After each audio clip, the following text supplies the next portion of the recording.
following program may contain language of an adult nature. Listener discretion is advised. Views and opinions expressed on the following program are those of the hosts and guests, and not necessarily those of the staff or management of alltalkradio.net.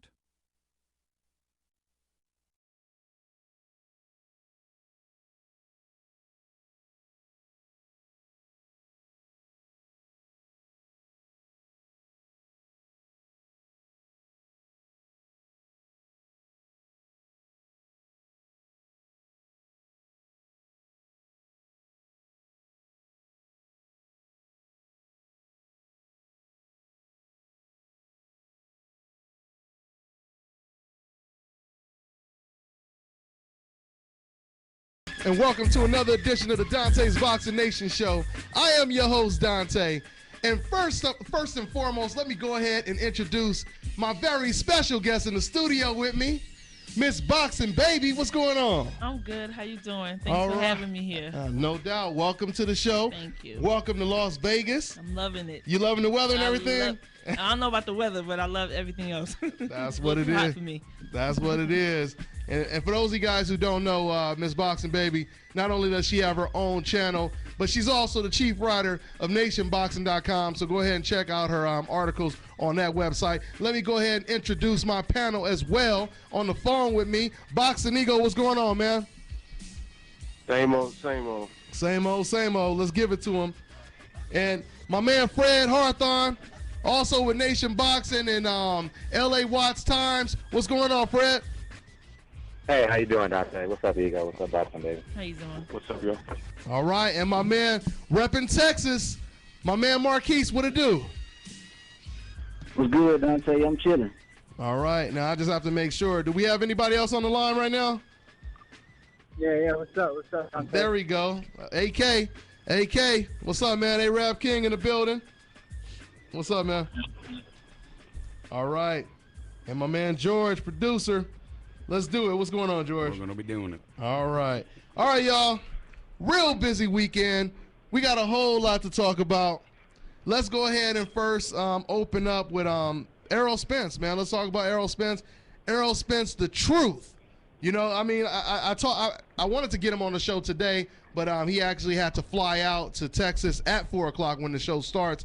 So I actually caught up with him at the Mayweather gym right before he left. And, you know, we talked about his future, you know, and all that, the fight, whatnot. I told him, I said, man, for about 50 seconds, it looked like you was in a real fight, you know. And then after that, it went back to just being another typical Errol Spence domination. And so that's pretty much how that fight went because, you know, Phil LaGreco, he did come out looking like he had some skill. You know, he caught Errol Spence with some surprise shots. But once again, Miss Boxing Baby, like I said, after that, it was pretty much a done deal. Is that the way you thought it would play out? Absolutely. When you look at Errol Spence, he's just a student of boxing. He's 17-0, 14 KOs. He can punch. He can box. He places his shots well. Great body attack. I truly have him being the future of boxing. Absolutely. And I see him as being the most avoided. Absolutely. He might be more avoided than Guillermo Rigo, you know, Guillermo Rigondeaux, and I don't know if you can get more avoided than that. Absolutely. So I got to let Marquise start this one off. Your boy repping the Big T. How did you grade his performance, Marquise? I'm gonna give his performance, you know, but he did get caught. I don't know if he really got caught with that shot, or if it was blocked. But starting off in the first round, he was trying to really get inside, and it was kind of awkward because it was a couple headbutts. But good thing the headbutts didn't knock him up or anything like that, or the eye. So coming into the second round, you know, he made some adjustments. He started digging to the body, going up top, confusing him, and he was going down, up and down to the head and to the body, and he eventually got him out of there. And the thing with Errol Spence, like, he really knows how to place his shots, and he take his time. So I like his precision. Yeah, I mean, I thought it was a dominant performance, and like I said, once again, it looked like it was competitive for a couple of seconds, less than a minute. I wanted I wanted to be what's that guy named Roberto Garcia. Oh yeah. I wanted him Oh yeah. to be. I wanted him to be the guy because I knew that after the fight he was going to have something to complain about. But it's not his fault that he had to get a 3-day replacement, last minute replacement. Mm-hmm. So I think people need to just kind of hold off on that and just go with the flow. Absolutely. I would have preferred to see Roberto Garcia in there just because of his style. You know, he has that tough man style, and you always want to see how those tough men are going to deal with a young tough man coming at them, you know, trying to knock them out. Is that going to force that tough man to all of a sudden go from bull to matador? You know, is he going to quit in the ring like Angulo did or like a Chavez Jr. did? You know, because we've seen those tough men quit. So I wanted to see what was going to happen. You know, how was the bully going to deal with an Errol Spence? But hey, but Dante, you know what's so good about Errol? I think he started at 10. He's 25 years old now, so I think that he always gives. And where he's at right now, I think he's really gonna reach to the top. Be number 1 or 2 pound for pound in the future. Oh, no doubt about it. No doubt about it. I mean, he got to get some of these guys in the ring. I mean, boxing ego. Should Keith Thurman fight him boxing ego? And how did you rate Errol Spence's performance? I mean, he did his thing. I mean, he was just surgical, nasty in there. Roberto Garcia knew what he was doing. He pulled out for a reason. He didn't want to get chopped up like Phil LaGreco. Props to LaGreco for taking the fight last minute. He made it as game as he possibly could.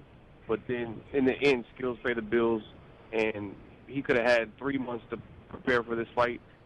He's not as skilled as Errol Spence, so I truly think he would have lost regardless. LaGreco. The other thing is people think he wasn't just on the couch and he got a call to fight last minute. He was actually training with Jesse Vargas, helping him prepare for Timothy Bradley. So it's not like he was just sleeping lazy at the house on the couch and then he got called to fight Spence. So I think Spence, he looked good. He started chopping the tree down in the second round and made those adjustments. Those body shots were just well placed and vicious. As far as Keith Thurman and Spence, I mean, I think you have the video, an interview with Spence. He said he would love that fight. So if he loves it, I love it. I don't know about Keith Thurman. I think he's looking for a bigger name from what it sounds like. But me as a boxing fan and 2 undefeated fighters who are making their way and both have power, I'll never turn that down. Absolutely not. You know what, though? I really would like that fight, but I wouldn't like it right now. I want it to build up at least like maybe 2 or 3 years so it can become a pay-per-view fight. You know, 2 down south fighters going head to head. That'll be real good. Yeah. I disagree for the simple fact is boxing is for the now and the current. And sometimes you wait, like Broner. Broner showed a lot of promise. They were talking about making a Guerrero and Broner. The fight never happened. Now they're both at a crossroads of their career. Broner just lost to Porter. Guerrero got knocked down by a guy with 4 knockouts. So for me, Triple G and Lemieux, if you can make it now, make that fight now. If you can make Keith Thurman and Spence now, I don't want to wait. Me personally, just because for the simple fact, you wait, you don't. What happens if Luis Collazo or somebody pulls an upset on Keith Thurman? Then now I don't even care to see Spence versus Keith Thurman. So me, I don't want to wait. Yeah. That's just my opinion. And there might be another situation like Sergio Martinez versus Paul Williams. Nobody wanted to fight either of them guys. So what did they do? They end up facing each other. You know, so right now, Thurman and Spence, they're pretty much the future. They are the future. And if they can't get the other big names in there, then yeah, I wouldn't mind watching it now. I mean, yeah, you know, maybe it'll build. It probably will build up in another year from now. But once again, if they can't get the other guys in the ring, let's find out who the real future of the sport is, because I guarantee you, whoever wins that fight, they're going to be looked at as, you know, the next Floyd Mayweather, the next pound-for-pound future champ. Let me ask you this real quick. Dante, do you have any interest in seeing Mikey Garcia versus Gamboa right now? Mikey Garcia versus who? Gamboa. I would still like to see it. Yeah.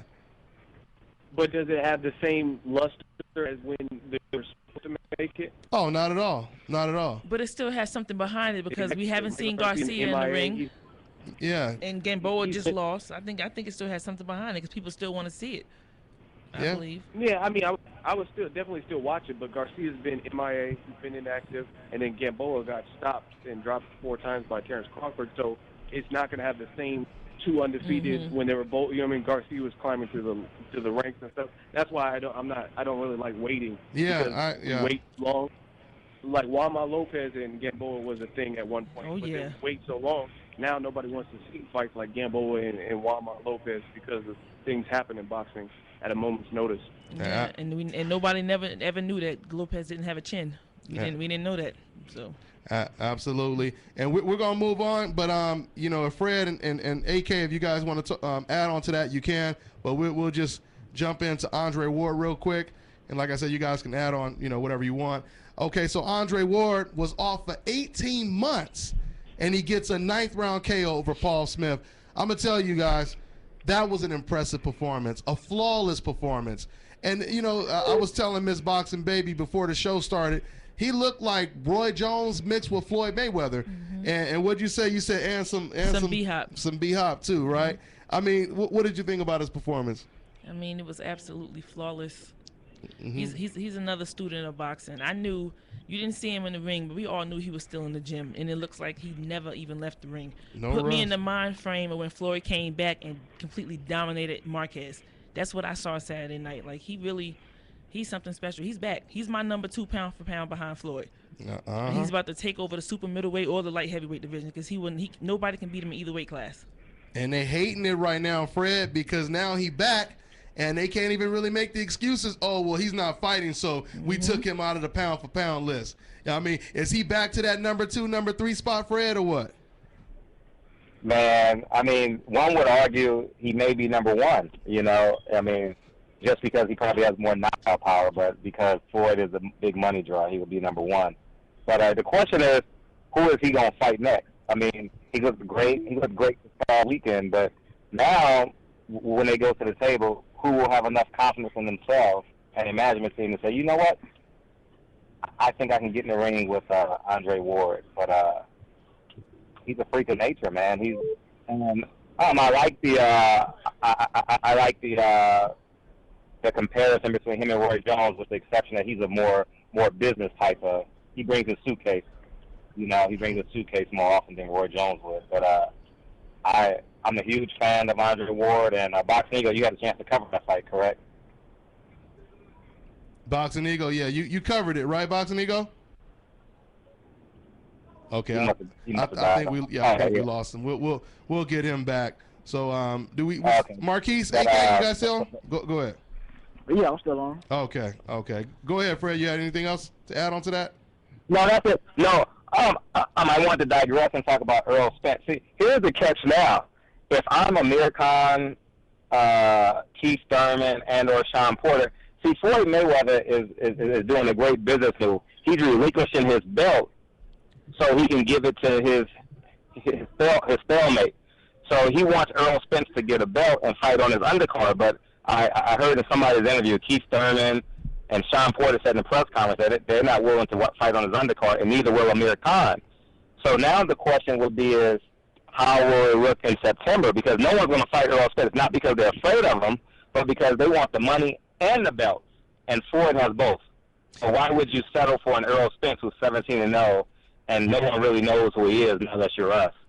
So, I mean, for him to fight a Keith Thurman or a Sean Porter wouldn't make sense for them because they've been through some wars already. They've earned the right to say, I'm waiting on Floyd Mayweather, I'm waiting on Amir Khan, I'm waiting on Keith Thurman. That little circular pool right there should just agree to fight each other to some degree. And the great thing about Errol Spence is he gets the winner of that pool because he'll be 22-0, 23-0.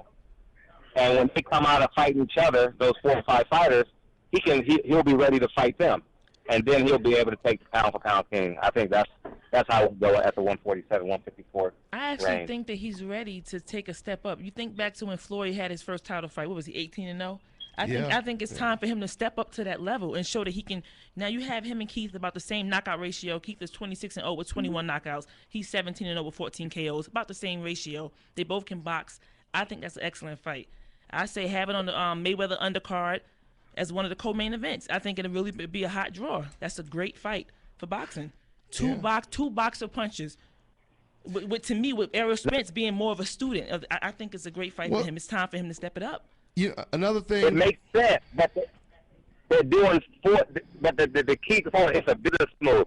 So Floyd, and without saying it, wants Keith Thurman, Amir Khan, Danny Garcia. Well, they Garcia's out now, but they'll be doing Floyd a favor by fighting on his undercard. And if I'm a Keith Thurman, I'm not doing Floyd a favor because he won't fight me. But at the end of the day, it's still good exposure. I'm thinking for them because they're on the undercard. They get the exposure, and at the end of the day, Floyd doesn't really have to fight them. You know, he already fought the person that he wasn't supposed to beat. He beat him. The last fight, I wouldn't pick a Keith Thurman either because I don't have to.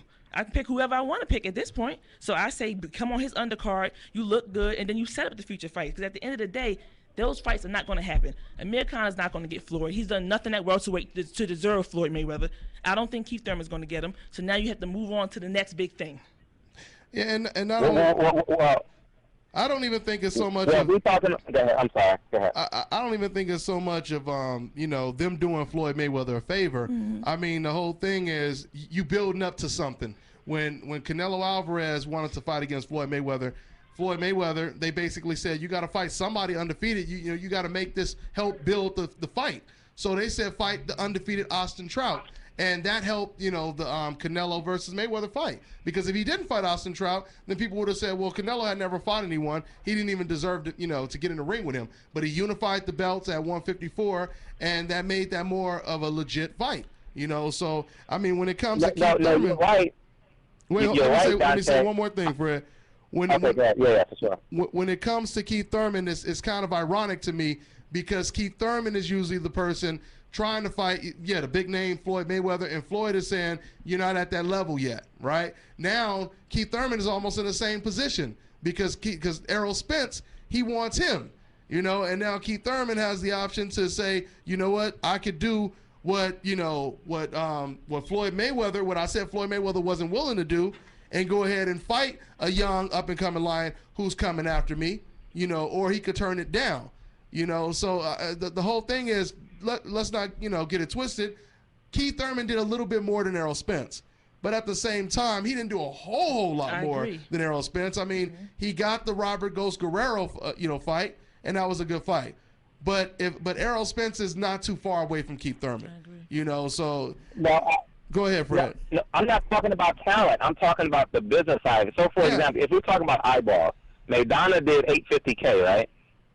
Worst case scenario, NBC does $2.5 million. So it doesn't, from a business standpoint, it doesn't make sense for Keith Thurman to take a step down the stairwell to fight him. Whereas, because Floyd Mayweather is building his brand, that's why he did a 40-minute press conference with media after the fight. He's building himself, and you can see how he held on. You wasn't there, you caught the tail end of it, Dante, but he was holding on to Errol Spence's hand, basically. Like, this is the future of boxing. This is because it's two-pronged for Floyd. He wants to remember, Floyd wants to take the least resistance possible. That's been the last 3 years of his career. He's a great fighter. I'm not saying he wouldn't beat everyone. I believe he would beat everyone from 140 to 154, whoever is in there. But he's a smart businessman. So why wouldn't you send a young buck to fight your battles when you're going to get 1/3 of what you would have made? You see what I'm saying? And not even step in the ring. But at the end of the day, is it really fighting? Is it really fighting? The other thing that I see about the whole situation. Oh, there you go. What'd you say? No, I said there you go. We lost you for a minute, right? Oh, go ahead. Yeah. Go ahead. Yeah, I'm back. I was just basically saying at the end of the day, this is a dude with 19, 20 years of history in the sport.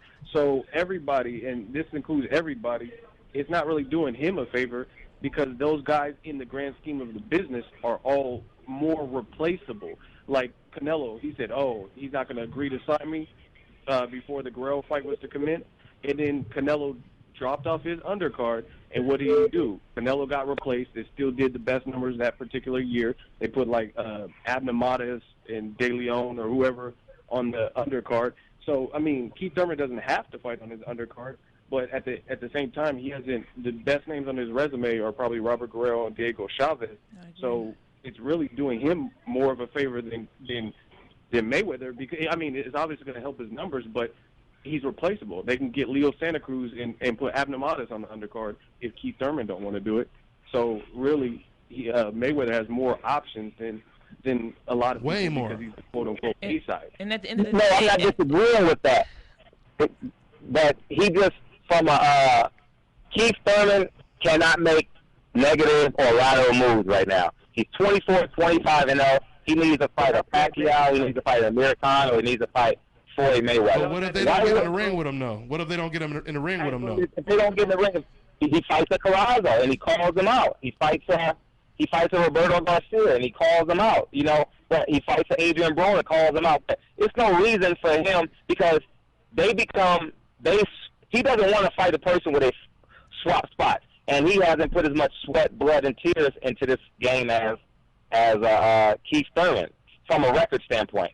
You know, so How is fighting Errol Spence, a former Olympian and a rising prospect who's been looking good, any more of a backtrack than Robert Guerrero, who jumped up 2 weight classes? He hasn't had any great wins at welterweight. He's not a star. Roberto and things like Ego, he's not a star, Ego. But he's He needs to fight a a star in the game. rising star. He's a rising star, and at the end of the day, Guerrero ain't even a household name. I agree. Yeah. No, I agree. But I'm saying he fights those guys until he gets a big fight. Just like when Pacquiao gets off his injury. You're saying it like it's a backtrack to go from Guerrero to Collazo to Earl Spence, and Spence is at least hot. No one's really picking Luis Collazo, and that's not true. I know Collazo. And 2.4 million people picking just watch Collazo. Errol Spence fight, too. Yeah. 2.4 million people just watched him fight. Nobody's No, picking Collazo. you guys are talking about in the ring. In the ring, it makes absolute sense. But when you're getting paid to hit and be hit, you got to make maximum dollar. Earl Spence is not maximum dollar. Well, at the end of the day, though, I see what you're saying. Floyd Mayweather is maximum dollar, but that fight's never going to happen. He has 1 or 2 fights So left. if He's not going to pick Keith don't- Thurman. If you don't fight Floyd Mayweather, you got to fight Amir Khan. First if you of don't all- fight first of Amir all, Khan, you got to fight Manny Pacquiao. Amir If you don't Khan- fight Manny Pacquiao, then you do a warm-up fight and you use them 3 rounds to win the fight, but you use it as a marketing tool. Well, Errol Spence is a great Like marketing Luis tool. Collazo. So I guess you agree with me that the fight should happen at least 2 to 3 years down the line between them two. Well, Earl Spence it will be a great fight, but Earl Spence doesn't draw. He's not a draw right now. Earl Spence, just what HBO is going to do with the Pacquiao audience. Yeah, he's becoming a major draw right now. See, this is why HBO is genius at developing fighters. When Pacquiao gets off his injury, he's going to fight, I believe in 2 fights, he's going to fight Terrence Crawford next summer. Because they're going to hand over their audience to Terrence Crawford. And Terrence Crawford's going to clean out the 140 division, and he's going to demand the biggest guy at 147. And by then, it may be a Keith Thurman or Errol Spence. See, from my eyes, wants to see the fight. But if I'm Keith Thurman, I'm not taking the fight. If I'm Sean Porter, I'm not fighting him because he's not there yet. From a monetary standpoint, he would get Sean Porter, Keith Thurman would get 1.1, 1.5, maximum $2 million to fight them guys. But at the end If he fights a Floyd Mayweather, he gets $5 million, $7 million. I don't know what it is, but it's at least double. But now he has to Or an Amir Khan. Now he has to face the reality. He has to face the reality of it. Amir Khan is not going to fight him for one because he doesn't have a chin. He would never step in the ring with Keith Thurman for one. That's not going to happen. You see, he's calling out everybody, but not once has he called out Keith Thurman. That's never going to happen. And for 2, let's be honest. Keith Thurman's biggest step up was Robert Guerrero, so he's not far off from Errol Spence. He just stepped up to fight Robert Guerrero. Let's look at his resume. Come on now. Let's be real. He fought Carlos Quintana, who was done. His biggest step up was Robert Guerrero. So to me, that's the perfect fight. You have it on NBC or on Mayweather's undercard, and it's a huge fight for both of them. But Amir Khan and Keith Thurman is never going to happen because Amir Khan wants that lottery ticket. He wants that Mayweather sweepstakes, and he's not going to ruin it by fighting a man who probably going to knock him out in 2 rounds in Keith Thurman. Yeah. And Okay, boxing baby. Yes. Why is it good for Floyd Mayweather to do it, but Keith Thurman can't do it? I know you're not really asking that question. This is Floyd Mayweather. Allow me to finish. Allow me to finish. Before Andre Berto, Curtis Mayfield. Now, what's his name? Mayfield? I said Curtis Mayfield. Kareem it doesn't. Kareem May show. I know. I'm thinking of me R&B, but it does. It makes sense for Floyd to do it. He's the ace high, but when Floyd retires, Keith Thurman, Amir Khan, all them guys are ace high fighters. So why should they compromise we can't compare them to Floyd Mayweather. We can't compare them to Floyd Mayweather. That man has earned the right to fight anybody he wants. How can we compare Floyd Mayweather to a Keith Thurman? Do you know Floyd's resume? He's 48-0. I'm not comparing that. I'm saying who ace high is. After September 12th, Keith Thurman and Amir Khan becomes the ace high of the 147 division. Fred, I'm not talking about records. Hold on, guys. Hold on. Let's let some other people get into it real quick. Arab, go ahead and respond to that. I mean, can you compare what Floyd has done to what Keith Thurman has done, AK, or what? Well, they're both, as far as the resume, they're both on different levels. And as far as the name, you know, of course, Floyd Mayweather's name is way up there, and Keith Thurman ain't up there yet. But everybody making great points. But at the end of the day, you know, it'd be kind of too much risk for Keith Thurman to fight Spinks, you know, at this point. I get what points he's trying to make. You know, it's too much risk, you know, versus if you fight Collazo, yes, they both have, you know, by the same name, but Collazo is not as much risk. That's what he's probably trying to say. Yeah, no. But at the same time, if that fight take place, you know, I know a lot of people, you know, they high on Spinks, but at the same time, you know, Marquise one time told me Spinks relies on blocking a lot. So blocking, you know, you can't really block straight shots down the pipe. Keith Thurman is able to, you know, land some tip of the woods. It'd be an interesting fight. But, you know, as far as, you know, at this point, if I was Keith Thurman, you know, and I don't want to take the Spinks fight, I would say, okay, I'll fight Spinks on the undercard if Floyd Mayweather will fight me next. That's what I would say. It has to be a contract. That makes sense. Yeah, you're right. That makes sense. But I get where everyone else is coming from in terms of wanting to see the fight. Yes, but keep in mind, it took 6 years to get Pacquiao in the ring with Floyd Mayweather. And I don't know why, but at the end of the day, Floyd made between $250 and $300 million.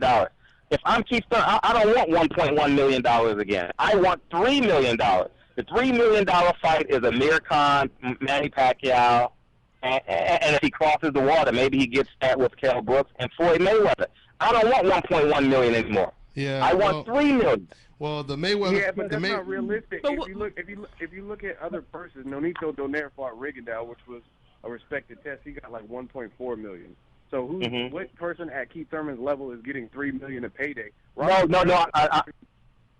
But it's more. You said Keith Thurman versus Amir Khan $3 million, but Robert Guerrero fought Mayweather and made $3 million. So how's he going to get $3 million fighting Amir Khan? But it's more than.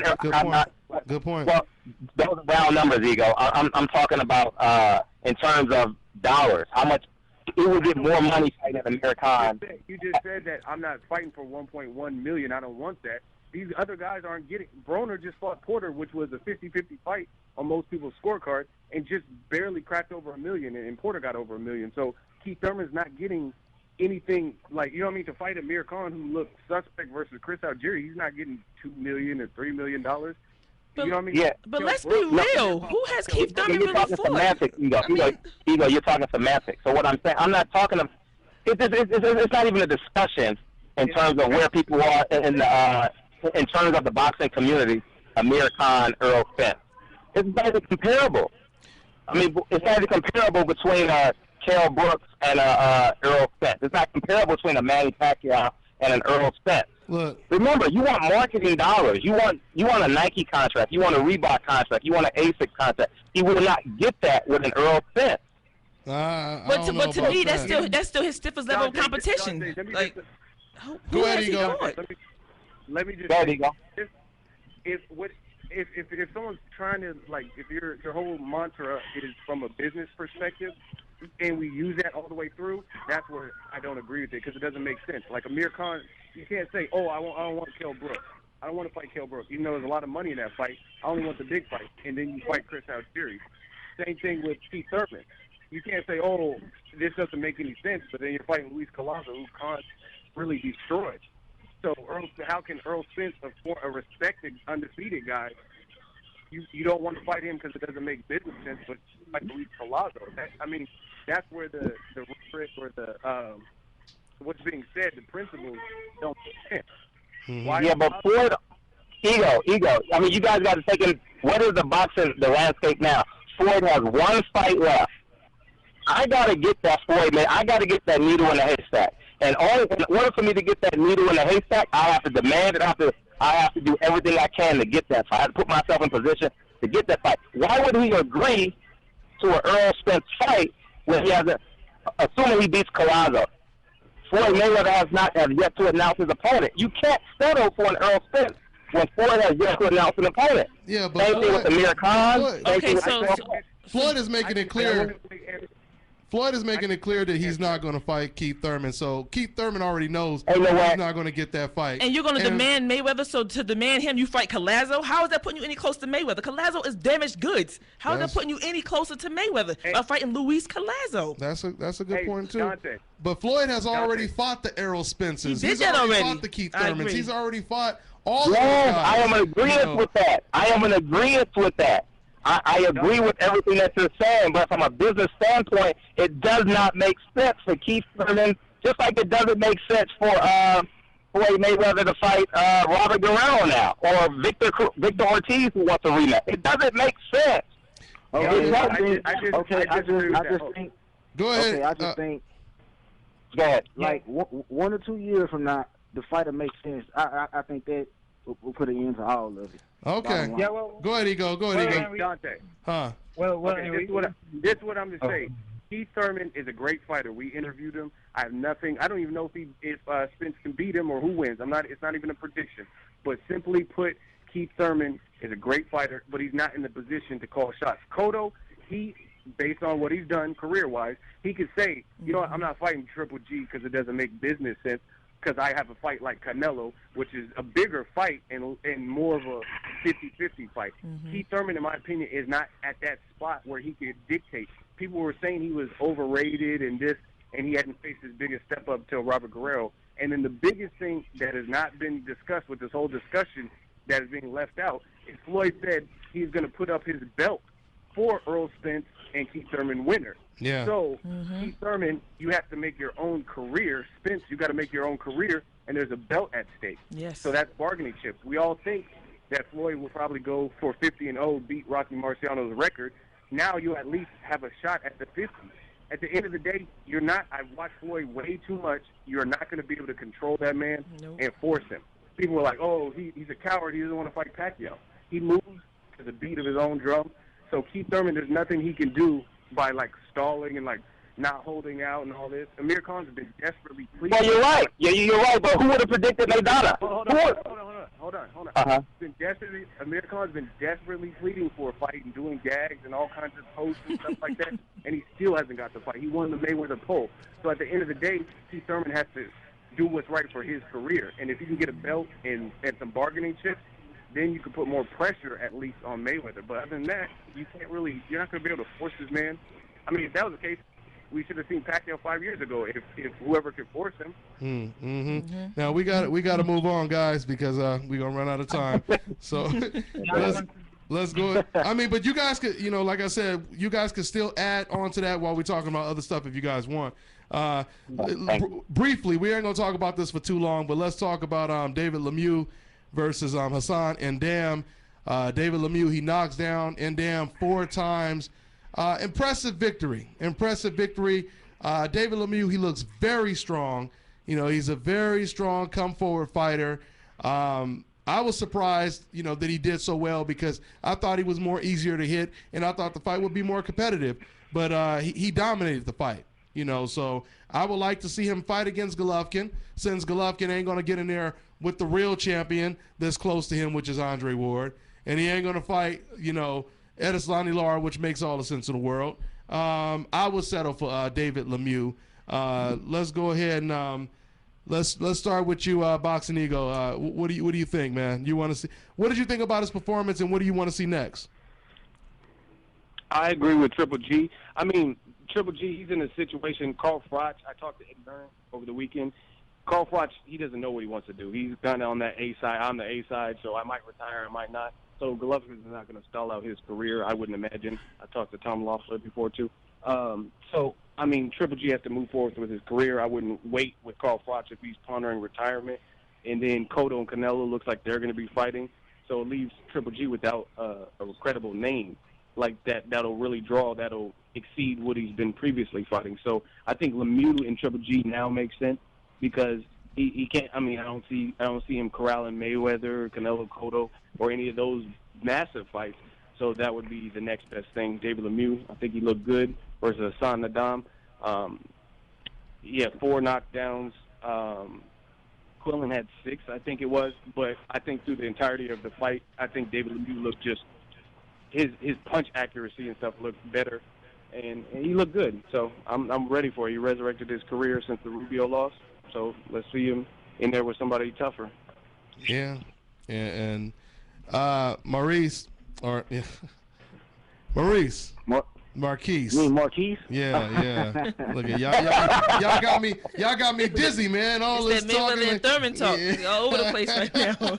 You know, a lot of business standpoint and everything. We was about 30 minutes on that. Man, it's all good. It's all good. That's the power of the Mayweather sweepstakes. Have you talking for hours? But what you think about the fight?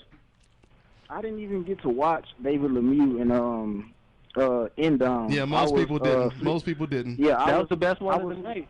I was flicking the channel to BET and NBC, you know, and I was thinking that Porter and Broner was going to be on at the same time, and it wasn't. And I wasn't going to miss that Texas boy, Errol Spence. So, you know, so you know, I was just flicking the channel back and forth or whatever, you know what I'm talking about. So, before I was thinking, okay, now this fight made, I expect Lemieux to win, and he did win, and I expected Endom to get knocked down at least twice, and that's what happened. No, he got knocked down, 4 times? Yeah, 4 times. 4 times. Yeah, 4 times, and he got the victory. Mm-hmm. So, yeah, that's what it was. Absolutely. Yeah. Like I said, I'm happy to see. I'm just happy to see Golovkin fight anyone with a post, man. You know, I mean, like I said, yeah, he'll probably knock out, you know, David Lemieux, and and honestly, Golovkin will probably surprise everyone. He will probably pull a Lucas Matisse against Provodnikov and surprise everybody and even box in that fight. You know, because he has a great jab, so he probably would get on his toes. I wouldn't even be surprised. But I just want to see him fight somebody live. You know, if he ain't gonna get in the ring with the best, which is Andre Ward. You know, so that's pretty much all on that. Like I said, once again, you guys want to chime in, go ahead. But let's move to the main event. Broner versus Porter.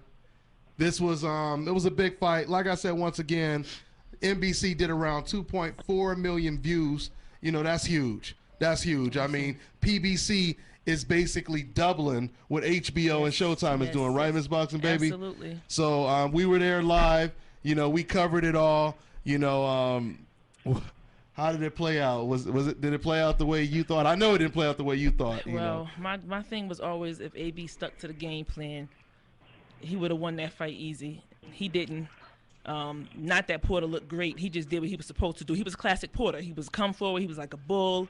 He was rushing. And I just felt like a man in Adrian Broner that has the skills, that has a nice jab. He never used it. He never used it. It was almost like he was content with just landing punches here and there. And they would land. They were accurate little check left hooks and stuff, but it just wasn't enough. And Porter appeared to be, he was the more busy fighter. It was an ugly win, but it was a win nonetheless. Mm-hmm. Yeah, absolutely.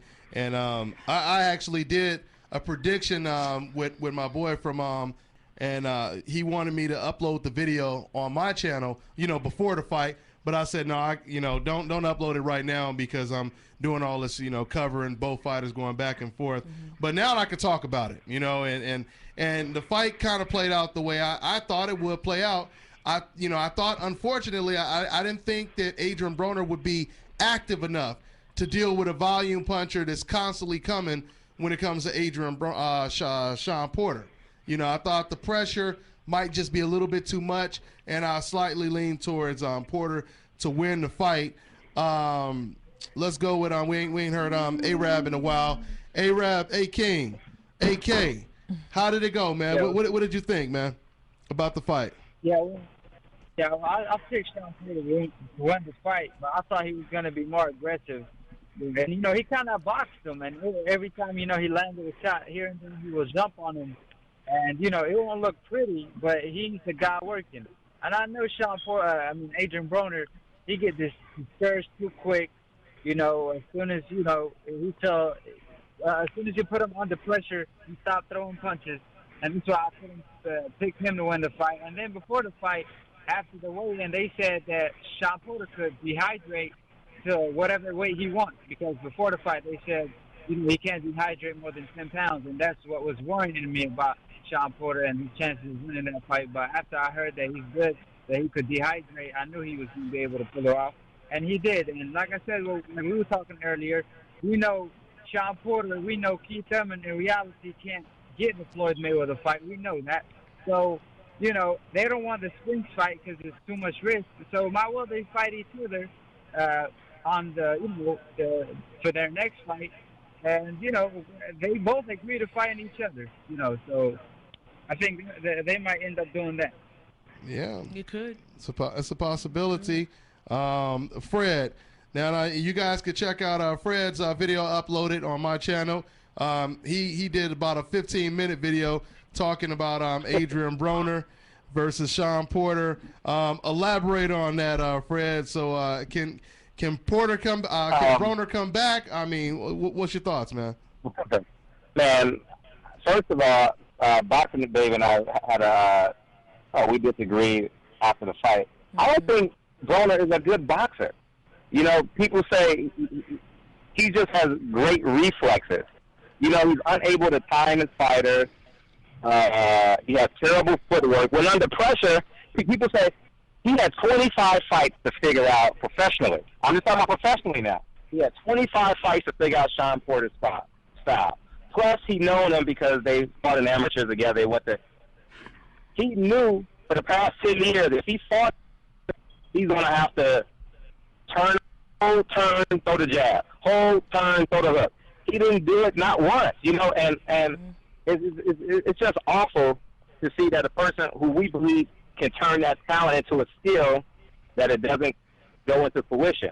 So I think Broner is a gatekeeper. There's nothing, Broner cannot beat anyone at 147. I mean, Lamont Peterson, can he beat Lamont Peterson? He's a B-level fighter. I don't think so. So, they're going to just throw him to the wolves now because he wants revenge, and I think Porter did an exceptional job.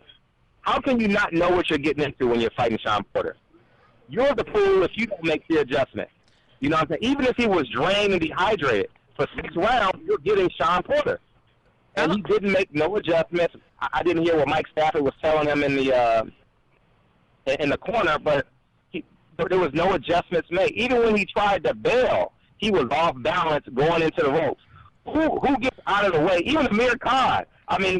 And he has, when he goes on a run, he goes on the run. But he don't stop on a run. He just circles the damn ring until he gains his balance and he's ready to throw his 1-2.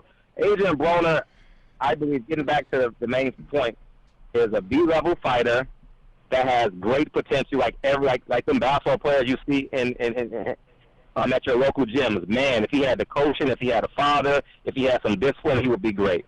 And he's just one of them guys, And I don't know what's going to happen with him because he doesn't have discipline. The next day, you saw him and Floyd Mayweather in the car listening to music, and Adrian Broner captures it. This is what you do when you're rich.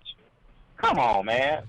Well, at the end of the day, I can't say that he didn't know what Porter was going to do. I think he knew. He just didn't do what he was supposed to do. When you look at Broner's 2 losses, they both made me upset because you have a man that has great talent, great skills. Each one of those fights, Broner defeated himself because Maidana was classic Maidana. He did what he always did. He didn't do anything special.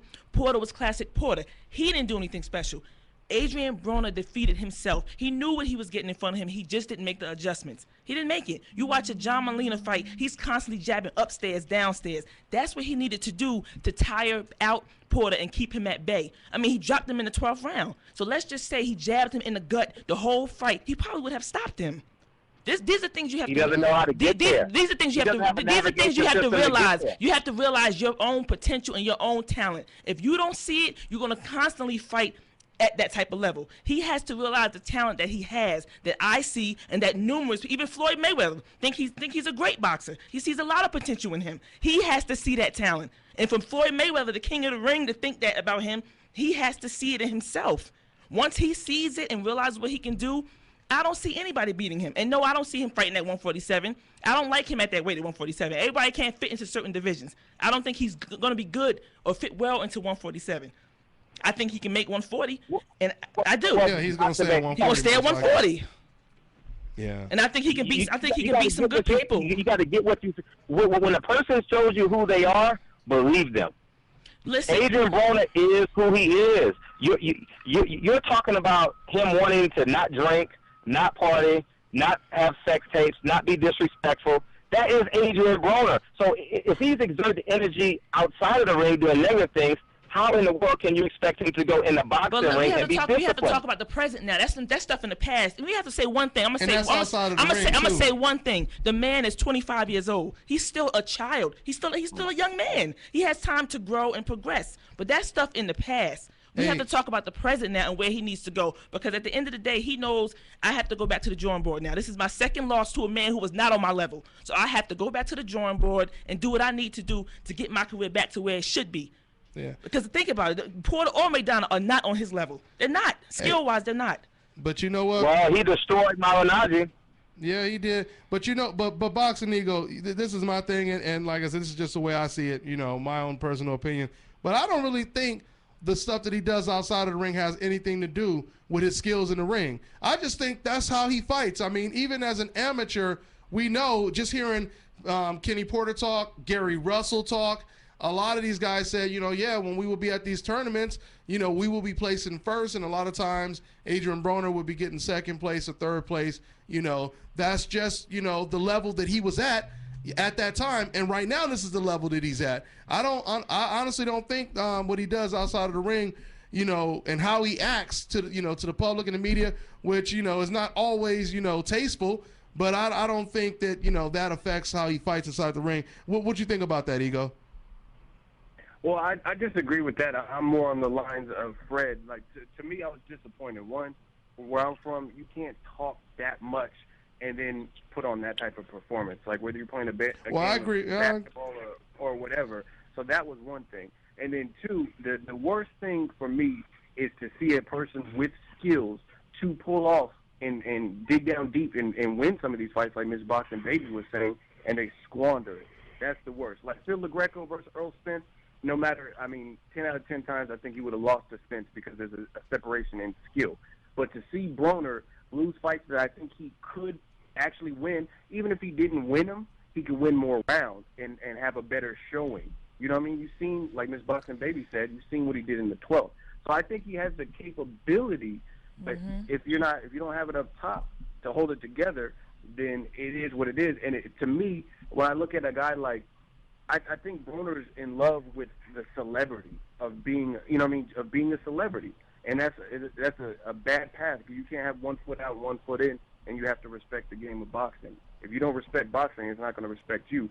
So it's hard for me to pick him over really anybody when I see, like, okay, Broner, Terrence Crawford, Broner versus Lucas Matisse, because those guys, they don't clown around in the ring. You know what I mean? But when I see Broner, it's weird that you idolize Floyd Mayweather, but guess what? Floyd has a switch. He can turn it on and off. Floyd could talk all the shit in the world about Ricky Hatton and back it up. Mosley, say he has a fake nose and all this stuff. But when it comes crunch time, he respects these fighters, and it shows in the ring. Broner, I can't say the same thing. He'll talk all this shit about Sean Porter, and then he's like doing reverse hits, and he was dry humping Maidana and things like that. He doesn't know when to turn it off. He can't, you know what I mean? Versus Mayweather could sell his ticket, and then it's all business in the ring. So until Broner can get some of that, or like Ms. Boxing Baby was saying, maybe mature, then I can't pick him to beat really nobody. Like a Terrence Crawford, I've seen him live. Every single time I've seen him fight, he looks focused. There's no clowning around. But with Broner, he's doing stuff like Matador stuff and dancing and stuff like that. These other people, Madonna wasn't dancing. He was dancing his fists on your skull and stuff. You know what I mean? These other dudes aren't playing around. So I think Broner he has some growing up to do as a fighter. I think he has potential, and there's guys he can beat, but like Miss Boxing Baby was saying, he's going to continue to beat himself. Like, if you look at DeMarco, Jason Litzau, I mean, he looked sharp. He was letting his hands go. I didn't even see his hand speed in the Broner fight, really, or in the Porter fight. And that's what I mean by losing to these guys. I'm sorry, no, go ahead, Eagle. Watch DeMarco when he was in Escobedo and Jason Litzau, Eloy Perez. Watch all these fights. That's why people were on the Broner train, is because they've seen him put something together. And I don't think him moving up in weight is the only reason he can't put punches together. You know what I mean? I think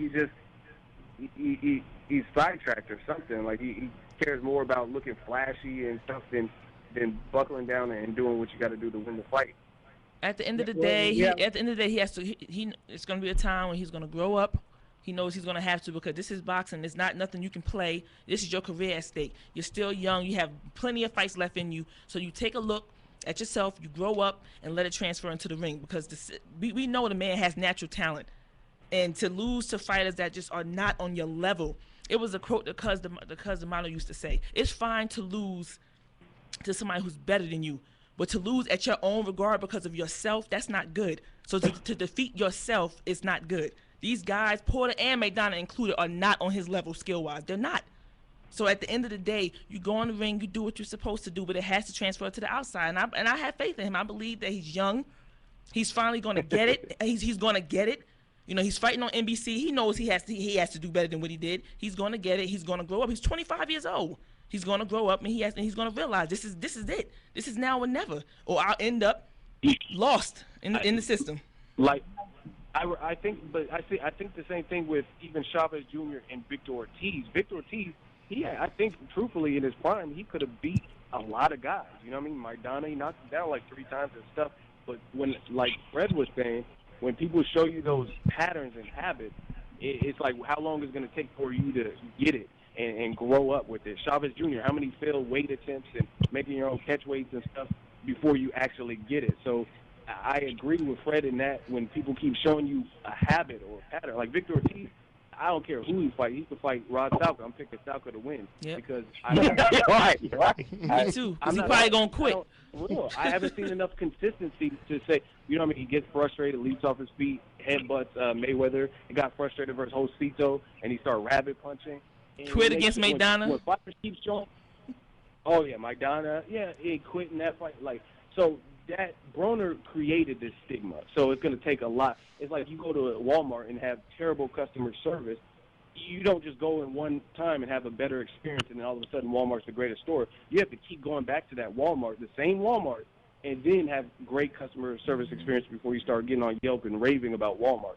So Broner's dug this hole for him, and he's going to have to dig himself out. I'm not saying what he can or can't do. I'm not Nostradamus, but he created this hole with the bad experiences that people have seen and bet money on him and stuff like that and being inconsistent.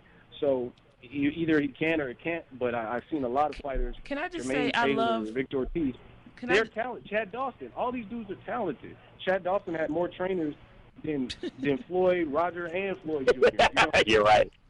And it's that type of inconsistency. When I see that with the fighter, they're too much of a loose cannon and a wild card. So Broner, like I said, I'm not wishing him bad luck or whatever. I think he has talent, but I just don't know who he could beat at the elite level if he's not even taking himself seriously and his craft and realizing, man, I got this hand speed. I got to let these hands go. I don't know. It's so much of a gamble, but I think he has talent. He just I don't know. Well, in opinion, I we got like 4 minutes, guys. Just letting you know. So just well, in my opinion, I can really see Adrian Broner change because even from back in the day when he fought Ponce de Leon, I think he lost that fight. And on his 7th pro fight, he fought this Mexican fighter. He was also undefeated. I think he lost that fight. And you see the same thing with Adrian Broner. Like, he can't gauge the distance. His defense is not as good as people think. All he do is move his head up and down, and that's where he get himself in trouble. In. So I really don't see too much change with Adrian Broner. I just think he's going to be a B-level fighter, and if you gun shy at his hand speed, he's going to get you. And if he physically could overcome you, and he's tougher than you physically. He's gonna beat you down. But other than that, he's gonna lose any fights that he be in. Any big fight that he be in. He's like another Zab Judah, like Ego said on one of his videos. I got a question for all you guys real quick. Versus pressure fighters, Maidana to the Porter, have you seen more differences in at least some type of adjustments in that, or Canelo Mayweather versus Laura, who made at least more adjustments? Now, I don't think Canelo looked great. I had Laura winning the fight, but even with the Mayweather experience under his belt, I think Canelo at least tried to close the distance. He doesn't know how to come off the ring that good, but he at least tried to corner Laura and beat up his body and stuff like that. Versus Broner, you fought Maidana and you fought Porter, and I didn't really see any type of closing of the gap in between those two pressure-style fights. Yeah. I'm going to go with Canelo and Laura. I think Canelo made... They both. Yeah, absolutely, Canelo. They both. But you're also talking about a person who wants to fight, who wants to be a boxer. Broner don't want to. But I'm saying that because Canelo's younger, too, than Broner. Yeah, absolutely right. Canelo's younger. Thank you for bringing that up. Yeah. I mean... They still have two different lifestyles, though. Have babies. They still have two Boxing is different not a sport of lifestyles. potential. Have babies if you want to believe potential. I want to know what this guy can do now. Can he beat Keith Thurman? Can he beat Floyd Mayweather? If you believe in potential, go watch amateur fights. This is about production now. Adrian Broner cannot produce now. But you won't if you see him put fight Keith Thurman. A-level B-plus fighter, he cannot produce a W. Yeah. And I'm glad this freak show is coming to an end. And I don't think it's coming to an end. He still has a lot of fights left in him. He has 2 losses. I mean, you got Bernard Hopkins who has 7 losses. I'm not talking about the quantity of fights. I'm talking about winning at an A level. And I have him winning again. I have him winning again. Like I said, once he realizes his potential, his skills that he has, I see him winning again.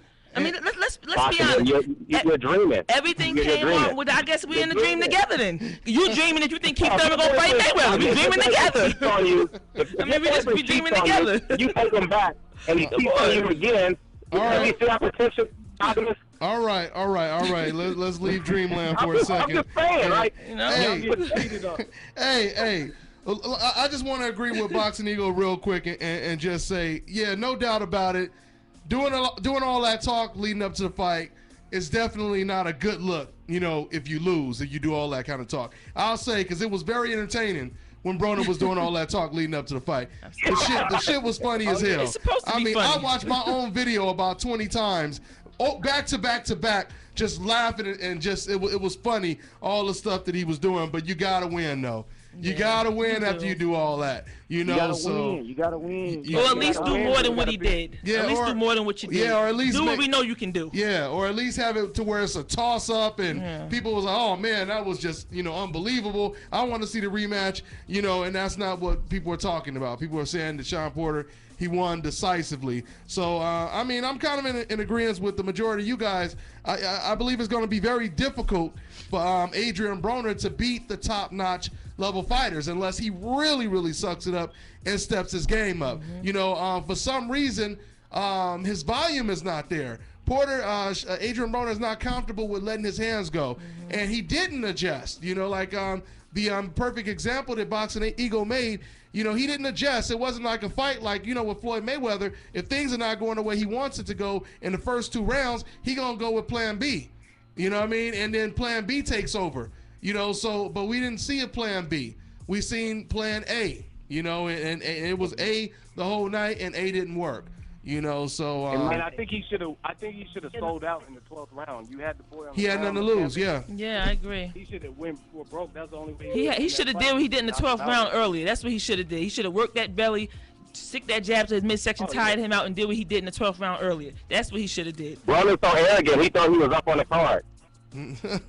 I don't know, because when they announced Sean Porter as the winner, Adrian Broner, he responded like he accepted it. Yeah, really I don't quick. think he thought he was up on anything. He accepted his defeat. Yeah, his reaction was like, immediately clapping, and congratulating. Because he know he didn't do what he was supposed to do. Yeah, he didn't have a surprised look on his face like, oh man, this was a robbery. He accepted it right away. So we'll see. I'll let my girl, Miss Boxing Baby, close out. Your final thoughts. Whatever's on your mind. I want to see Errol Spence and Keith Thurman.